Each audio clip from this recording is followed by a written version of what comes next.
Vamos à palavra de Deus, irmãos? Por favor, abra sua Bíblia na primeira carta de Paulo aos Coríntios, no capítulo 15. Hoje nós vamos ler os versos 35 a 49.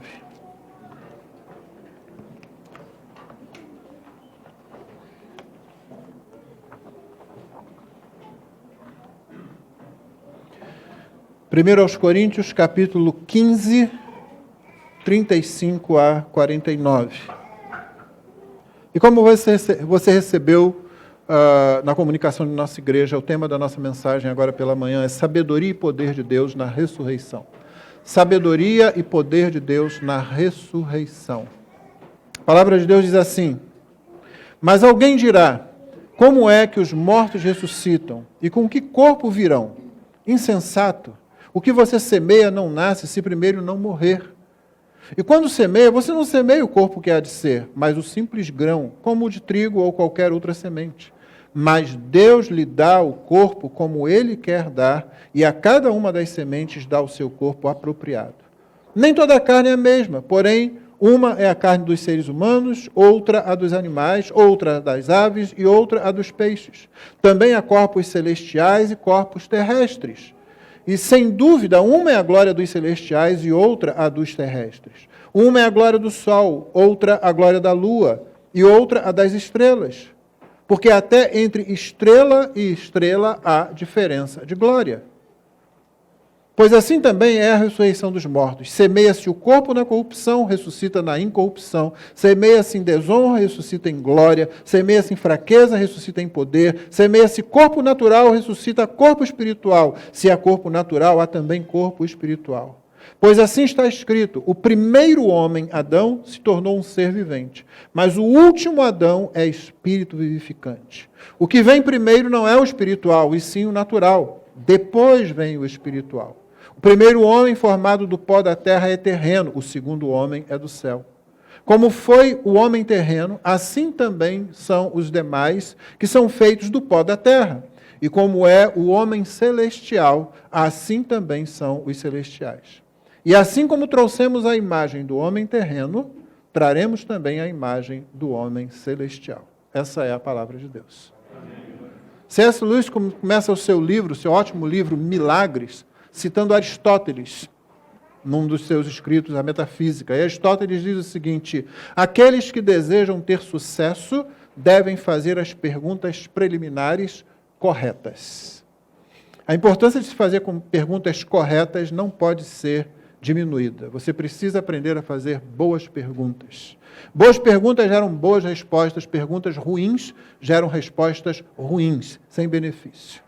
Duas perguntas estavam, como você viu, na mente aí dos coríntios, e tudo indica que agora Paulo chegou ao âmago da questão, ao problema deles realmente. E a gente já vai olhar para essas perguntas. Como nós vimos na semana passada, a igreja ela tinha se deixado levar pela sabedoria da cultura à sua volta, tinha abdicado da clareza da mensagem, que significa fidelidade à imagem, à mensagem recebida. Você vê quantas vezes Paulo usa a expressão na carta aos Coríntios: eu recebi, porque o que eu recebi do Senhor, como eu recebi, eu passei para vocês. Né? A igreja tinha abdicado da clareza de mensagem que ela recebeu e tinha abdicado por causa disso também da pureza de vida. Você vai se lembrar que dois problemas que a igreja de Corinto tinha era confusão, e o outro era contaminação. Confusão por se deixar levar por coisas que ela ouvia da cultura à sua volta. Contaminação, ela perdia a pureza de vida e começava a viver como aqueles que estavam sem o Evangelho. E assim, esquecendo que a vida cristã tem origem sobrenatural, e se curvando à pretensa sabedoria humana, como tem muita gente hoje por aí, a igreja, orgulhosa que era, passou a levantar duas perguntas muito ruins, mas achando que estava fazendo pergunta muito boa, que eles estavam sendo muito sábios. É interessante que vale a gente lembrar, no começo da carta, Paulo usa esse conceito de sabedoria com relação ao que ele está fazendo em Corinto quando ele prega o Evangelho ali. No capítulo 2, ele diz o seguinte, eu peço que você preste atenção nessa leitura. No entanto, transmitimos sabedoria entre os que são maduros, não porém a sabedoria deste mundo, nem a dos poderosos desta época, que são reduzidos a nada. Pelo contrário, transmitimos sabedoria de Deus em mistério, a sabedoria que estava oculta e que Deus predeterminou desde a eternidade para a nossa glória. Nenhum dos poderosos deste mundo conhecia essa sabedoria, porque se a tivessem conhecido, jamais teriam crucificado o Senhor da glória. Mas como está escrito, nem olhos viram, nem ouvidos ouviram, nem jamais penetrou em coração humano o que Deus tem preparado para aqueles que o amam. Deus, porém, revelou isso a nós por meio do Espírito, porque o Espírito sonda todas as coisas, até mesmo as profundezas de Deus. Pois quem conhece as coisas do ser humano, a não ser o próprio Espírito humano que nele está? Assim, ninguém conhece as coisas de Deus, a não ser o Espírito de Deus. Pois quem conhece, e nós não temos recebido o Espírito do mundo, e sim o Espírito que vem de Deus, para que conheçamos o que por Deus nos foi dado gratuitamente. Disto também falamos, não em palavras ensinadas pela sabedoria humana, mas ensinadas pelo Espírito, conferindo coisas espirituais com espirituais. Ora, a pessoa natural não aceita as coisas do Espírito de Deus, porque eles são loucura, e ela não pode entendê-las, porque elas se discernem espiritualmente. Porém, a pessoa espiritual julga todas as coisas, mas ela não é julgada por ninguém. Pois quem conheceu a mente do Senhor para que o possa instruir? Nós, porém, temos a mente de Cristo. Os irmãos perceberam quantas vezes Paulo fez referência à sabedoria do mundo, que dá em nada, a sabedoria que vem do alto? Perceberam que ele fez aquela referência que nós tratamos no início dessa série a respeito do homem natural, do homem espiritual? Homem espiritual não é a pessoa que é consagrada. Homem espiritual, o ser humano espiritual, é aquele cuja vida foi transformada pelo Espírito e ele mesmo foi informado agora pelo Espírito a respeito de sua própria realidade e da realidade à sua volta. O ser humano no seu estado natural, todos nós, quando nascemos, sem que o Espírito Santo esteja atuando nele, antes que o Espírito Santo atuasse nele. É incapaz de compreender as coisas de Deus, é incapaz de compreender a sabedoria de Deus, é incapaz de compreender o Evangelho de Deus. Não consegue. Pode se tornar religioso, pode se tornar bastante religioso até, pode fazer até muitos sacrifícios, mas simplesmente não conhece realmente o que Deus está fazendo para a nossa glória, como o texto diz. Paulo estava falando sobre a necessidade da igreja amadurecer. Ele começou dizendo, nós falamos, transmitimos sabedoria entre os que são maduros. Vocês já foram amadurecidos num sentido, porque o Espírito convenceu vocês do pecado, da justiça, do juízo, regenerou o coração, vocês creram em Cristo, vocês se arrependeram do pecado, já deram o primeiro passo, mas agora vamos amadurecer, vamos crescer, vamos compreender cada vez mais intenso e profundamente o Evangelho. Só que, no entanto, Paulo teve que se dirigir a eles agora e durante a carta em termos muito diferentes daquele que ele usaria com pessoas que tivessem discernimento cristão realmente desenvolvido, aquele que tivesse sabedoria celestial. Ele já tinha confrontado, nesse mesmo capítulo, a igreja de Corinto, dizendo o seguinte, voltem à sobriedade. Isso no verso anterior ao 35. Voltem à sobriedade como convém e não pequem, porque alguns ainda não têm conhecimento de Deus. Digo isso para a vergonha de vocês. Ele já tinha dito para eles no capítulo 3, verso 18, que ninguém engane a si mesmo. No capítulo 6, verso 9, não se enganem. Paulo já tinha também advertido a eles no capítulo 5, verso 6, não é bom esse orgulho que vocês têm. Por acaso vocês não sabem que um pouco de fermento leveda a massa toda?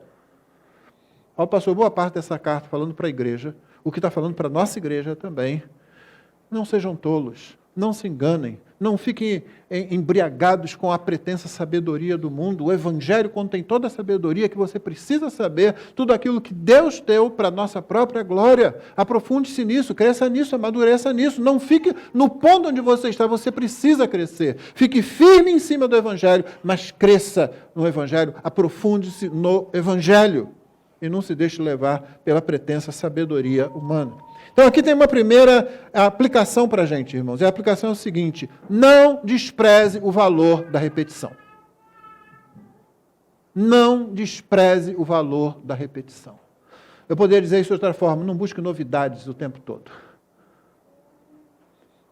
Na sua segunda carta, Pedro escreve o seguinte: por essa razão, sempre estarei pronto para fazer com que vocês se lembrem destas coisas, embora já as conheçam e tenham sido confirmados na verdade que receberam.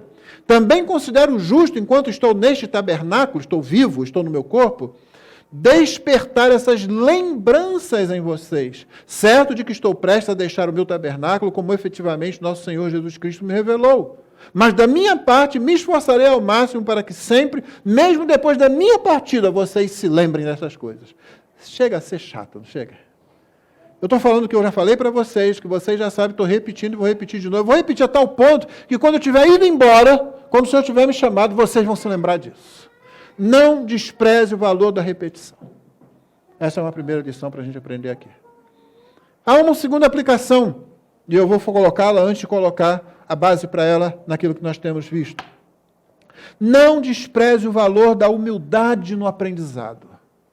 Estou quase falando, diga para o seu irmão. Não despreze o valor da humildade no aprendizado. Você viu no capítulo 5, o texto que eu li? Não é bom esse orgulho de vocês. Não é bom. C.S. Lewis escreveu uma vez dizendo: a verdadeira humildade não é pensar menos de si mesmo, é pensar menos em si mesmo. É preciso pensar mais em Cristo. Cristo se torna maior que os pecados da gente. É preciso pensar mais na Bíblia. A sabedoria divina se torna maior que a da cultura à nossa volta. É preciso pensar mais nos meus irmãos do que em mim. A honra do serviço se torna maior do que o meu próprio conforto. É preciso pensar mais nos que se perdem. A oração e o testemunho se tornam maiores do que a minha preguiça ou a minha timidez. Nosso modelo para isso é o próprio Cristo, irmãos. Filipenses 2.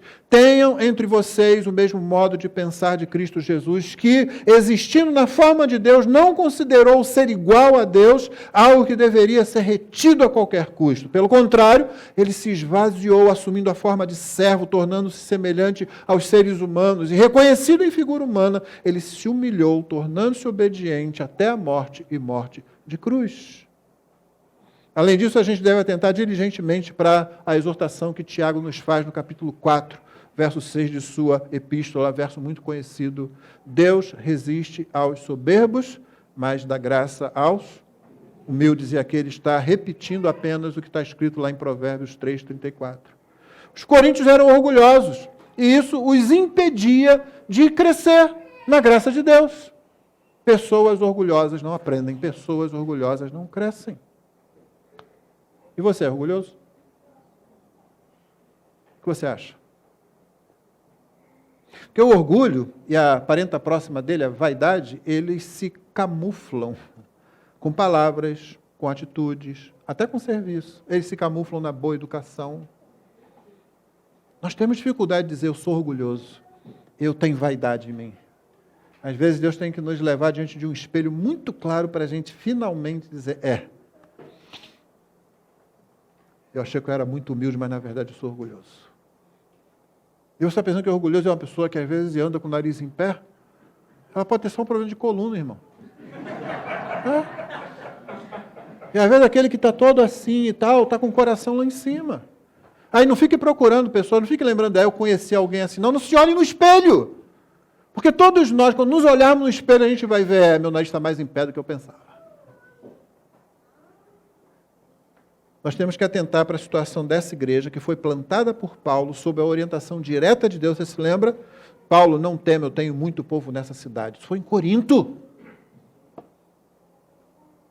Foi ensinada pelo apóstolo durante 1 ano e meio, e ainda assim, olha só. Meus irmãos, é graça, é vigilância, é crescimento, e para você crescer, você tem que ser humilde, você tem que se humilhar diante de Deus. Nós temos que aprender a nos humilhar diante de Deus. Poucas lições serão mais importantes do que essa, irmãos. Mas vamos às perguntas da igreja lá, que não foram nem sábias nem corretas. Os coríntios tinham levantado aqui.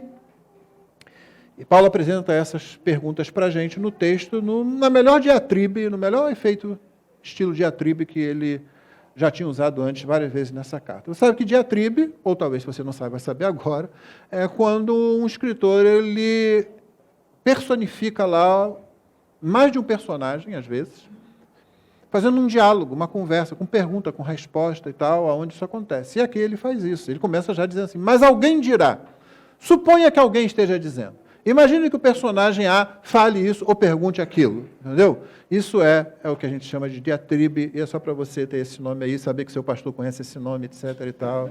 Meu pastor só vai falar diatribe. E pensar, de repente, um nome para uma criança, não sei. Né? Diatribe, vem cá. 1 Coríntios 15, ele diz o seguinte, mas alguém dirá, como é que os mortos ressuscitam? Com que corpo virão? Essa parecia a pergunta, né? A pergunta era muito ruim, na verdade. Paulo já tinha dito para eles, voltem à sobriedade, não pequem. E agora, como é que Paulo responde a essa pergunta dele? Primeiro, a coisa que Paulo fala é insensato. No grego, Paulo usa o pronome pessoal, você. Insensato, você. Sabe o que significa isso? O grego não usa pronomes, geralmente. Só usa pronomes como que dá ênfase. Aí o pronome aparece. E nesse texto aqui, o pronome aparece várias vezes. Geralmente, a pessoa do verbo, o eu, o você, o ele, está no verbo. E é assim que se fala normalmente. Mas quando o autor quer dar ênfase, aí ele escreve o você lá. Ele escreve o ele lá. Ele escreve o eu lá. Né? É o ego eimi de Jesus. Eu sou. Aquilo bateu no ouvido dos judeus assim, porque eu sou, quem fala eu sou é Deus, é Yahvé. Né? Então, Paulo aqui está falando seu louco, seria uma boa tradução. Seu louco, porque ele botou insensato, você. É isso que ele está falando. Insensato, você. Isso conduz a gente à terceira aplicação. Doutrinas são interconectadas. Doutrinas são interconectadas. Quando você nega uma, isso tem consequências sobre as outras doutrinas e sobre toda a sua vida cristã. Guardou isso? Doutrinas são interconectadas. Aqui, por exemplo, é preciso muito cuidado com essa ideia de doutrina periférica. Isso acaba levando aqueles conceitos enganadores de doutrina essencial, doutrina não essencial. E o problema de você falar de doutrina essencial e doutrina não essencial é que você não faz a pergunta. Geralmente as pessoas não estão aptas a fazer a pergunta que é necessária para que isso seja corretamente entendido. E a pergunta é, essencial para quê? Toda doutrina é essencial. Não do mesmo modo, mas toda doutrina é essencial. A doutrina da justificação pela fé, por exemplo, é essencial à salvação. A doutrina da trindade é essencial à salvação. Se você não acredita, você não é salvo. Aí a pessoa fala, mas a doutrina do batismo, do governo de igreja, essas coisas assim, elas são periféricas. Elas não são essenciais. Aí eu pergunto, essencial para quê, meu irmão? Ela não é essencial para a salvação, sim, você tem razão, mas ela é essencialíssima para a saúde da igreja local. Se você está numa igreja local, você tem que definir que tipo de batismo você crê que a Bíblia ensina, que tipo de governo você crê que a Bíblia ensina, que tipo de papel tem o pastor, o presbítero, o diácono, como nós ouvimos há pouco. Isso é essencial para a saúde, para a boa maturidade da igreja local. Se você despreza isso, a igreja daqui a pouco começa a ter problema. E era o que estava acontecendo justamente com a igreja de Corinto, eles tinham problemas. Você acha que aqueles problemas estavam desconectados? Não, o problema de dom de línguas é porque nós precisamos fazer aqui um curso de dons espirituais. O problema de casamento, de problema lá de pureza no casamento, vamos fazer um encontro de casais. Não, tem o problema de unidade da igreja. Vamos fazer uma cruzada agora sobre somos todos um em Cristo, e coisa assim. E vamos chamar especialista nessas áreas. Irmãos, você sabe, quem está aqui na igreja sabe que eu acredito que existe importância e é valioso você ter esses estudos, esses encontros específicos, mas isso só vai fazer sentido, isso só vai produzir algo bom para quem compreende que as doutrinas estão interconectadas. Esses problemas não surgiram cada um numa causa separada, diferente, não. O problema daqui da igreja de Corinto, você já me ouviu dizer isso várias vezes, cada problema dela, Paulo apresenta o quê? O Evangelho. Paulo reapresenta o Evangelho. Ele mostra o Evangelho. Para cada situação. Esse capítulo ele começou como? Venho lembrar-vos o Evangelho que recebi do Senhor.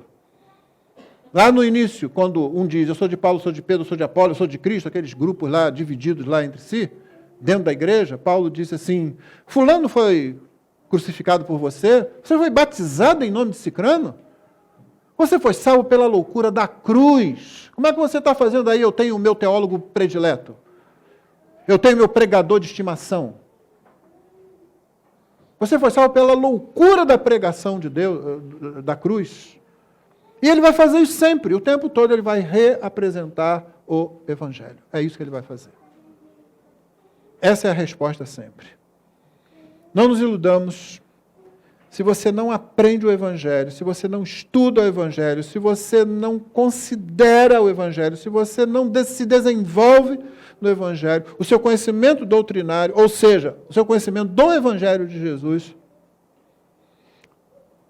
não for desenvolvido, você vai ter dificuldades, elas vão surgir em várias áreas da sua vida. E aí você vai começar a procurar solução aqui e ali.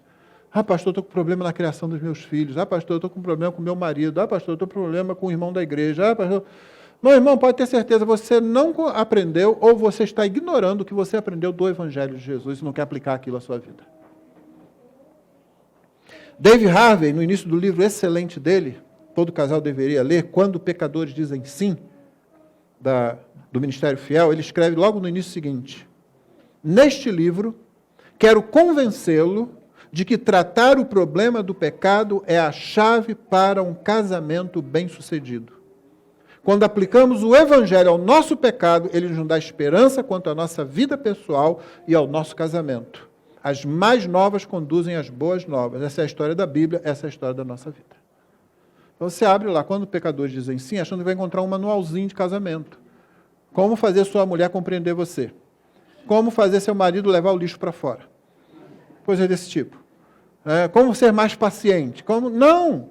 Ele foi claro aqui. Eu quero convencer você de que é essencial tratar o problema do pecado. Aplique o Evangelho à sua vida. E quando ele fala tratar o problema do pecado, ele vai desenvolver no livro seguinte, trate do problema do seu pecado. Não é tratar o problema do pecado do seu cônjuge, não. Eu tenho que tratar do problema do meu pecado. Assim eu estou desafiando os irmãos a uma tarefa difícil. Os irmãos têm que se libertar da ideia de que há algum crescimento, de que tem alguma vitória, de que existe algum preparo em qualquer coisa que coloque de lado o Evangelho.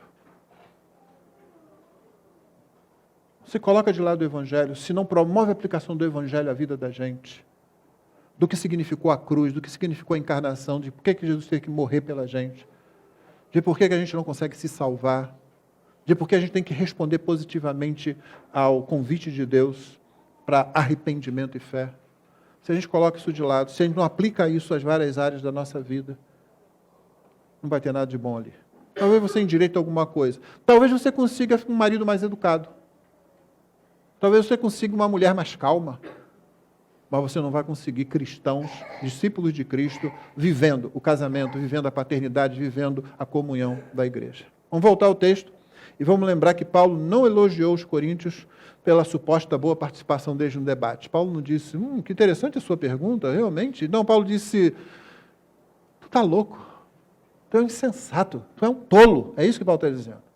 Não elogiou nenhuma sensibilidade a questões contemporâneas. Realmente o pessoal aqui, eles têm uma certa prevenção contra a matéria, contra o corpo físico, e vocês estão sensíveis a isso? Não. Ele deixou claro o seguinte, o ceticismo é tolice quando o Evangelho está em vista.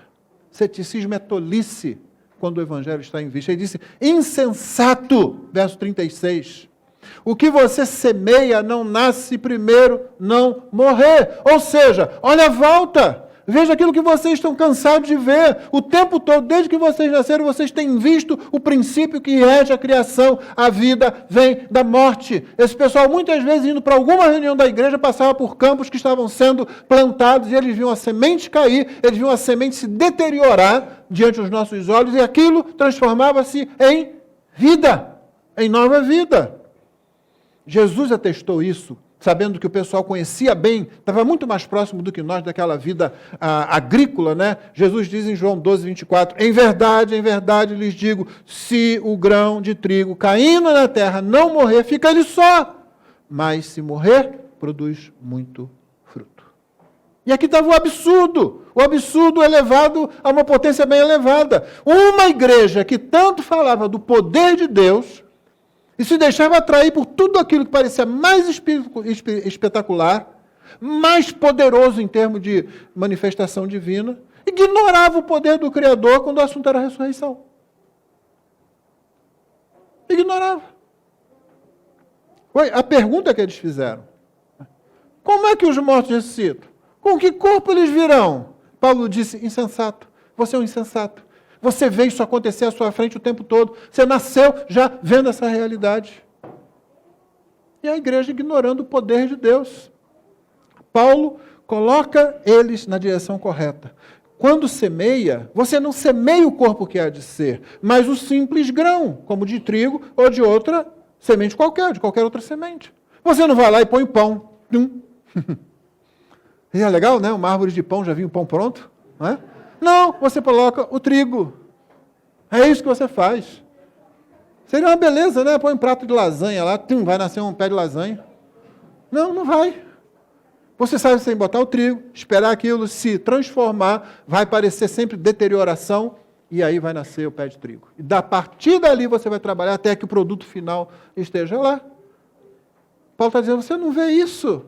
Qual é o problema com você? E aí Paulo dá a solução. Mas Deus lhe dá o corpo como Ele quer dar. E a cada uma das sementes dá o seu corpo apropriado. Paulo está dizendo assim, é Deus. Paulo não está usando isso aqui como uma figura de linguagem, como uma figura estilosa para o texto ficar melhor. Não, eu tenho que falar de Deus de vez em quando no texto. Não, Paulo está ensinando doutrina. É Deus que dá o corpo aquela semente. É Ele quem faz isso. É o poderoso Deus que decidiu a natureza. Foi o poderoso Deus que decidiu a condição. Cada semente com as suas distinções. E a morte é que vai produzir a vida. Ele decidiu isso. Ele fez isso. Ele colocou a coisa. É o poder dele que atua ali. Há algumas maneiras em que a criação se torna sacramental para qualquer um que tiver olhos bíblicos, vai ver. Sacramental. Você vê manifestação do poder da espiritualidade, da divindade nas coisas criadas. Você não vê só coisas criadas. Paulo vai adiante. Se você não ficou satisfeito ainda, Paulo diz, olha, então, tá bom, além das plantações, olha para os animais, olha para os céus também, verso 39 e 40, nem toda a carne é a mesma, porém uma é a carne dos seres humanos, outros animais, outras das aves, outras dos peixes. Também há corpos celestiais, corpos terrestres. Sem dúvida, uma é a glória dos celestiais, outra a dos terrestres. Uma é a glória do sol, outra da lua, a outra outra das estrelas. Porque até entre estrela e estrela há diferenças de glória. O que Paulo está dizendo, ele vem do ensino de que é Deus que decide a natureza de cada coisa. É Deus que rege cada uma dessas coisas, seja a semente, seja a estrela.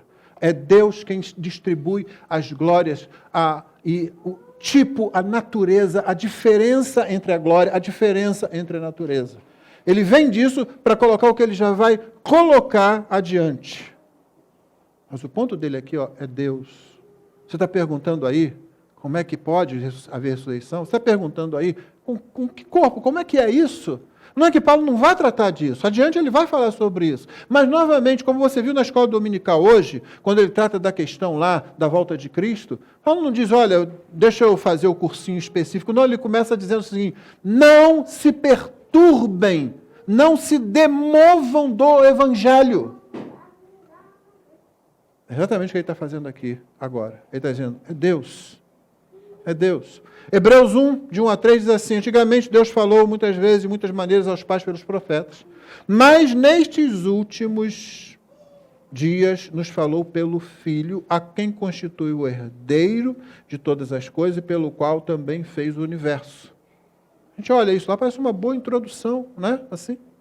Não. O autor de Hebreus vai continuar falando sobre o poder de Cristo, o poder da Trindade em criar e sustentar todas as coisas. Às vezes eu acho que nós crentes agimos como deístas práticos. Ninguém aqui vai ser deísta, não é? O deísmo é aquele movimento filosófico que pensa da seguinte forma, não, nós admitimos um Criador, nós admitimos que há um ser que criou todas as coisas, mas para resumir, bem resumido o que é que eles pensam, o negócio é o seguinte, ele criou, estabeleceu as leis que regem toda a criação e foi embora. Ele não está interessado em intervir aqui, por isso não existe milagre, por isso não existe salvação, por isso não existe céu nem inferno. O que existe é isso aqui com todas as leis. Sim, tem um Criador. Nós admitimos que para existir isso que a gente vê, alguém tem que ter feito isso. Eles admitem, eles conseguem enxergar, mas só até aí. Logo depois eles dizem, não, mas essa pessoa, esse ser, seja quem for, foi embora. É o famoso exemplo do relógio. Criou o relógio, deu corda no relógio, largou e foi embora, não quer mais saber. E às vezes nós crentes agimos como se fôssemos deístas na prática. Em tese, nós afirmamos as doutrinas bíblicas, confessamos o credo, recitamos a confissão de fé, não é? Mas na prática nós somos deístas. Talvez nós tenhamos ficado muito acostumados com os atos de Deus e acabamos vendo esses atos como se fosse um mero mecanismo. Mas aí o que diz a Escritura? Aquilo que eu estava lendo. Nesses últimos dias ele nos falou pelo Filho, a quem constituiu o herdeiro de todas as coisas, pelo qual também fez o universo. O Filho, que é o resplendor da glória de Deus e a expressão exata do seu ser, sustentando todas as coisas pela sua palavra poderosa. Sim, o Deus Trino sustenta todas as coisas que existem pela sua palavra poderosa. Isso não é uma máquina que simplesmente está indo, não. Subsiste pelo poder, pela autoridade, pela sabedoria de Deus. Marcos conta a história, lá no capítulo 12, daqueles saduceus. Os saduceus, dentro do grupo dos judeus, eles eram os teólogos liberais. Eles tinham aquela teologia liberal que não cria nisso. Eles não criam alma, eles não criam ressurreição, não criam nada disso. Então, um dia eles resolveram pegar Jesus. Agora nós vamos pegar. Agora nós conseguimos aí um jeitinho, vamos pegar esse cara. Né? Chegou lá a contar a história de 7 irmãos. O primeiro irmão casou com uma mulher e ele morreu e não teve filhos com ela. E então a lei do levirato dizia que o irmão mais novo deles devia casar-se com a viúva para que não morresse a memória do seu irmão no povo. O segundo irmão foi lá e fez a mesma coisa, mas morreu também sem ter filho. O terceiro irmão também. O quarto irmão também. Eram 7, né? A gente já fica preocupado com essa mulher. Mas aí tá, os 7 casaram com ela, os 7 morreram, os 7 não tiveram filhos com ela, o que poderia, de repente, dar uma vantagem qualquer.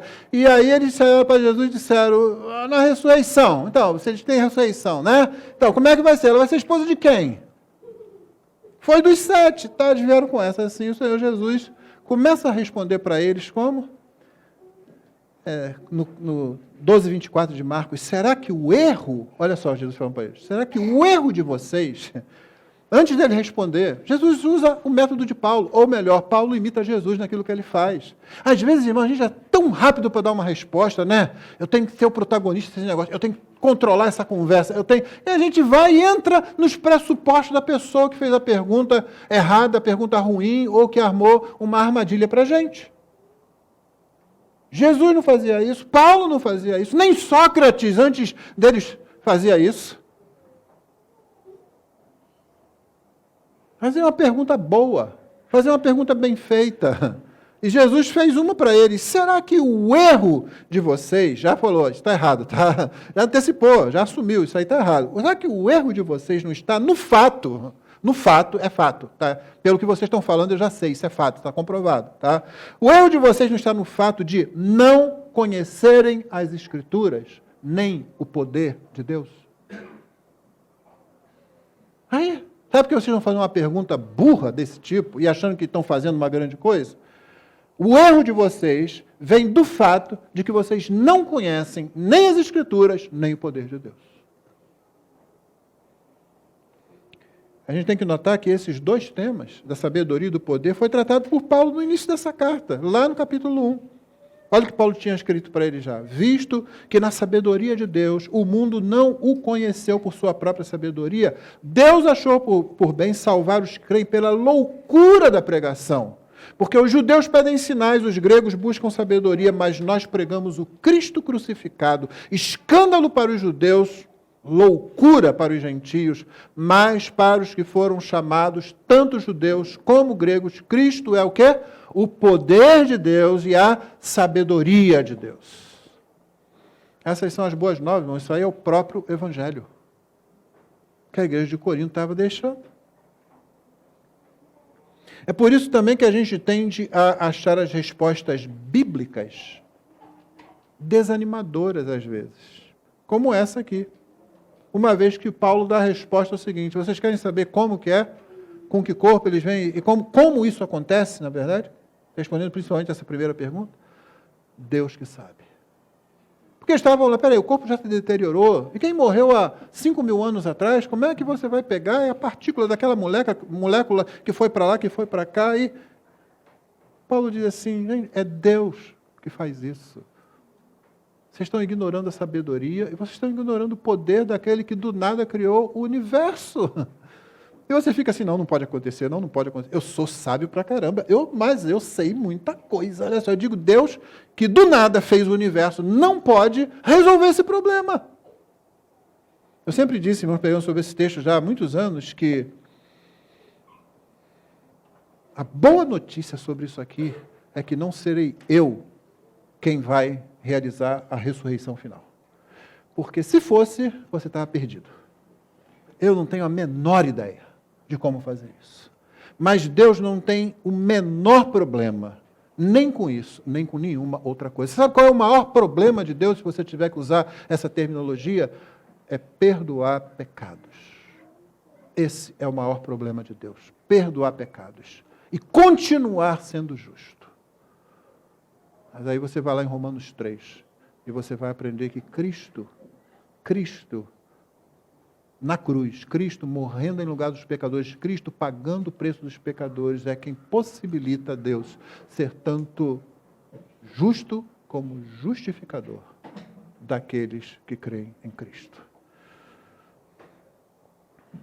E aqui nós temos uma quarta aplicação.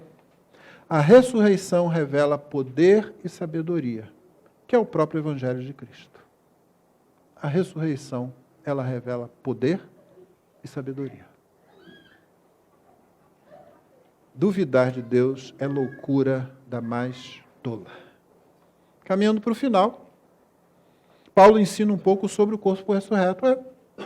Ou seja, Paulo admite as dificuldades de você lidar com certos aspectos da ressurreição, e ele dá a resposta que ele pode dar ali, a única que Deus permitiu. É como se Deus dissesse assim, Paulo, deixa isso comigo.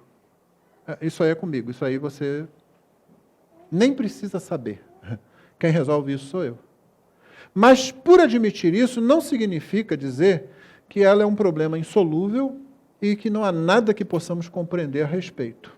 Isso nos leva logo a uma quinta aplicação. O corpo ressurreto será superior ao atual. Gostou disso? Sim, o corpo ressurreto será superior ao atual. Superior em que sentido? Eu sei que tem gente aí querendo voar, eu sei que tem gente querendo mergulhar e ficar 3 horas debaixo da água, né? A gente quer sempre muito pouco. A gente acha que isso, não, é isso que eu quero fazer, isso é o top de linha. Não, você não tem ideia do que o corpo ressurreto será. É melhor colocar assim, você não tem ideia daquilo para o que o corpo ressurreto será criado. Quando da volta de Cristo. Versos 42 e 43, Paulo diz, pois assim também é a ressurreição dos mortos. Semeia-se corpo na corrupção, ressuscita na incorrupção, semeia-se na desonra, ressuscita em glória, semeia-se na fraqueza, ressuscita em poder. O que Paulo está dizendo aqui, ele está mantendo, você notou que ele está mandando a figura, ainda está com a figura lá da plantação, da semente? Está falando da semente que você semeia. Já aprendeu que você semeia uma coisa, nasce outra? Já aprendeu que o processo é, isso aqui morre e aí vem vida daí? Já aprendeu que é Deus que dá a natureza, que Deus que escolhe o sistema, o modo como isso vai funcionar? Já aprendeu? Que é Ele quem faz isso, tanto com a sementinha como com o maior planeta, com a maior estrela que existir? Então agora, aprenda uma coisa, o corpo ressurreto vai ser superior ao corpo atual, sim. Aquilo que é corrupção, nosso corpo sempre conhece corrupção, exceto o corpo de Jesus, porque Ele ressuscitou. Mas se não, coloca lá. Você pode tentar congelar e tal, tira de lá para você ver. Né? O nosso corpo logo conhece a corrupção, vai conhecendo isso ao longo da vida, nesse exato momento. Semeia-se desonra. Não existe morte digna, não, irmão. Pode existir honra na morte, Mas não existe dignidade na morte. A morte mostra para a gente que a gente ficou aquém, como raça, daquilo que Deus queria para a gente. A gente sempre morre em desonra. Semeia-se em fraqueza, ressuscita em poder. Fraqueza, né? Fraqueza. Como nós aqui, eu estou sentado há muito tempo, não tenho onde botar o pé direito, tem umas pessoas baixinhas que passam por isso. Por isso é que a gente tem certos bancos aí com esse tablado. Se você é alto, evite sentar nesses bancos. Desculpa, você que sentou, eu tinha que falar em algum momento. Em algum momento eu tenho que falar isso. Peraí, gente, eu não disse se você é o mais alto. Se você é alto o suficiente para botar os pés no chão, procure outro banco, deixa isso para as crianças que não conseguem, para as pessoas baixinhas lá. Por quê? Porque o nosso corpo é fraqueza. Você não dormiu bem à noite, você tem que se esforçar. Se você está com dor na coluna, quantas pessoas às vezes se levantam e vai para ali ficar em pé? Não é porque elas ficam zangadas com o pastor, não. É porque a coluna está doendo, elas precisam ficar em pé. O nosso corpo é desse tipo aqui. Você semeia em corrupção, você semeia em desonra, você semeia em fraqueza. Vai nascer o quê? Um corpo que não se corrompe. Um corpo que não perde. Nunca mais vai acontecer aquilo que você vê acontecer num cemitério.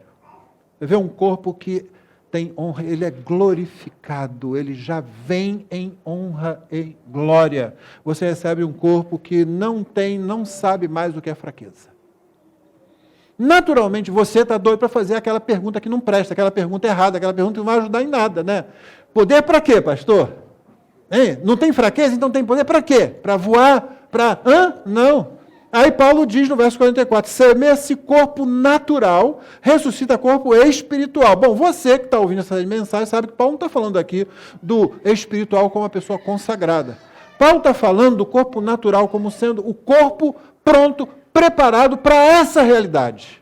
É isso que significa corpo natural. Ele é pronto para essa realidade aqui. E, inclusive, e mesmo que, e apesar da queda. Não, era para ser melhor do que isso dentro dessa realidade aqui. Só que houve a queda. Ainda assim, o seu corpo não é capaz de fazer coisas fantásticas? Apesar de toda a deterioração, apesar da fraqueza, apesar da corruptibilidade do corpo, nós ainda não conseguimos fazer coisas fantásticas com o nosso corpo? Principalmente se você tomar um cuidado melhor com ele, né? Se você submeter o corpo a tanta pizza, tanto ketchup e tantas outras coisas aí que a gente, né? Difícil moderar essas coisas, não é? Apesar disso, nosso corpo está preparado para isso aqui. Vai lidar com essa realidade aqui. E sofre dentro dessa realidade. Não. Vai semear corpo natural, mas esse corpo não está pronto para a eternidade. Paulo diz, ressuscita corpo espiritual. É por isso que ele está dizendo como se fosse mais tipologia. Ele está falando, não é causa e efeito, não. Tá? Não é causa e efeito. É mais como se fosse um que aponta para o outro. Assim como ele vai dizer a seguir, né? Se há corpo natural, há também corpo espiritual. Há um corpo pronto para essa realidade aqui? Há um corpo pronto para a realidade eterna. Então, o poder, a honra que o seu corpo vai receber, a incorruptibilidade, é um corpo preparado para o estado eterno. O que você vai fazer com ele, eu posso dizer. Eu poderia dizer para você aqui o que você vai ser capaz de fazer com esse corpo. E aí, quando eu terminasse, se você tivesse um mínimo de esperteza na cabeça, você ia virar para mim e dizer, só isso? Porque eu só ia conseguir falar essas coisas que eu mencionei aqui, e que para nós agora elas estão além de qualquer possibilidade. Eu quero voar com o meu corpo, eu quero sair voando, eu quero mergulhar, ir lá no profundo, lá nas fossas marianas, lá e olhar lá embaixo. É isso? Um anjo ouvindo a gente falar essas coisas, é isso que você quer ter um corpo para fazer as coisas, para fazer isso? Não, é porque o nosso gosto também precisa ser aprimorado. O pecado embotou o nosso gosto. O nosso gosto é para isso aqui. Quando você é salvo, quando você está na igreja, quando você está se aprofundando no Evangelho, na sabedoria de Deus, descansando no poder de Deus, o seu gosto está sendo refinado, está sendo aprimorado. Você vai dizer, não, que voar? Não quero isso não. Eu quero outras coisas. O quê? Não, eu não vou dizer, eu posso dizer um monte de coisa aqui, como você também pode. Deus vai estar sempre muito superior a qualquer ideia que nós tivermos. O ponto aqui é, Tem corpo natural, corpo para essa realidade, tem corpo espiritual pronto para outra realidade também. Uma sexta e última aplicação, o corpo ressurreto será, ou terá como modelo, o Cristo ressurreto.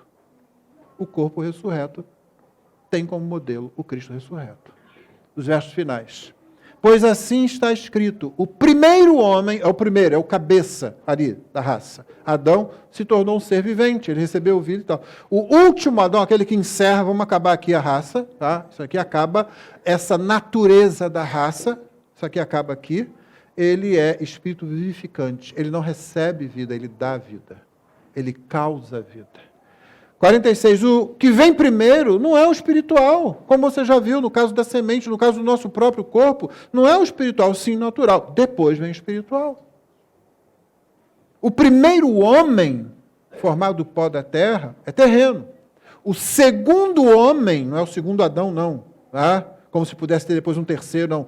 O segundo homem é do céu. Como foi o homem terreno, assim também são os demais que são feitos do pó da terra. Em Adão, você recebe a sua natureza terrena de Adão, com tudo que implica ser um ser humano.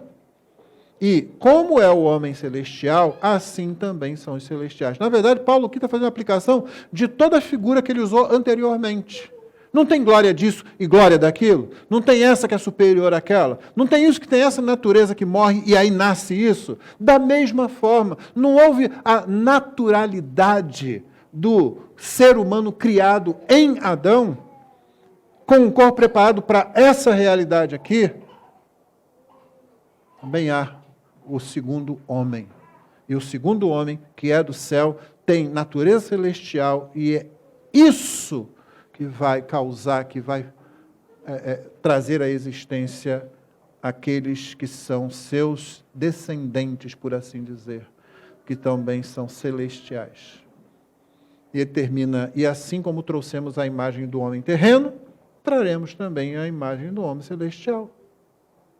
É com esse corpo que eles ressuscitam. Paulo está respondendo a segunda pergunta deles, apesar de ter sido uma pergunta ruim. Foi uma pergunta ruim. Adão foi o cabeça, representante da raça humana, não somente no que toca ao espírito, à alma, né? Mas também no que diz respeito ao corpo. Cristo é o cabeça, o representante final, definitivo da raça humana, para todos os que pertencem a ele. No dizer do versículo 23 desse mesmo capítulo, os que são de Cristo. Não somente Cristo é o representante no que toca à alma, ao espírito, mas ao corpo também. É. Por isso ele é Deus, homem, ele também é o representante no que toca ao corpo. Por isso, ele é aquele que produz, por assim dizer, o corpo. É na ressurreição dele que nós temos a certeza de que teremos o corpo espiritual, o corpo celestial. Se você conseguir falar isso sem atribuir essa palavra a nenhuma outro significado místico ou qualquer coisa assim. C.S. Lewis escreveu uma vez, permita-me citar pela última vez hoje, a terceira vez, tudo que não for eterno não tem valor nenhum na eternidade. Esse corpo que você está aí não tem valor na eternidade. Só o que é eterno. E para ser eterno tem que vir através de Cristo. Então, irmãos, qual seria a pergunta boa, a pergunta que a gente deveria fazer e que os coríntios, com as quais os coríntios deveriam estar preocupados? Aquela pergunta correta, útil, que traz benefício? Seria: você está conectado a Cristo? É tudo que importa. Você está conectado a Cristo. Tudo isso depende de você estar conectado a Cristo. Se alguém não estiver conectado a Cristo, a boa notícia é que Deus continua convidando. É que Deus enviou Jesus para que morresse na cruz, para que nós pudéssemos reatar a nossa conexão com o nosso Criador. Então, se qualquer pessoa aqui, ao alcance da minha voz, ainda não está conectado com Cristo, agora é o momento de se conectar com Ele. É o momento de se arrepender dos pecados. É o momento de colocar confiança em Cristo. Porque Cristo é suficiente para essa vida e suficiente para a eternidade também. Que Ele nos abençoe. Vamos ficar de pé?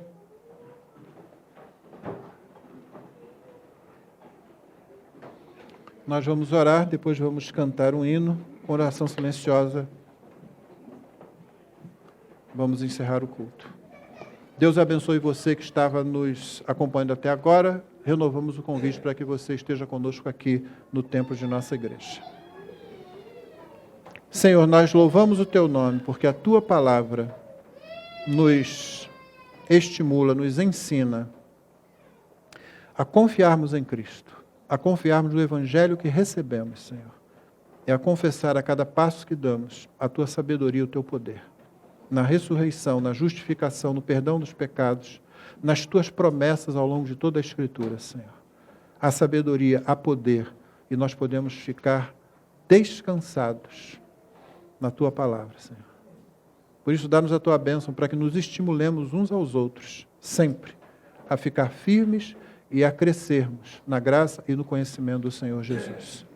Abençoa o restante do nosso dia, nossas reuniões, nosso encontro à noite, agora à tarde, aqueles que puderem estar juntos com suas famílias ou com outros irmãos, que tenhamos momentos que sejam agradáveis ao Senhor, e de crescimento, e de alegria, de regozijo, porque a nossa união aqui, como ela também ocorre em Cristo, perdurará para toda a eternidade. Oramos assim em nome de Jesus. Amém.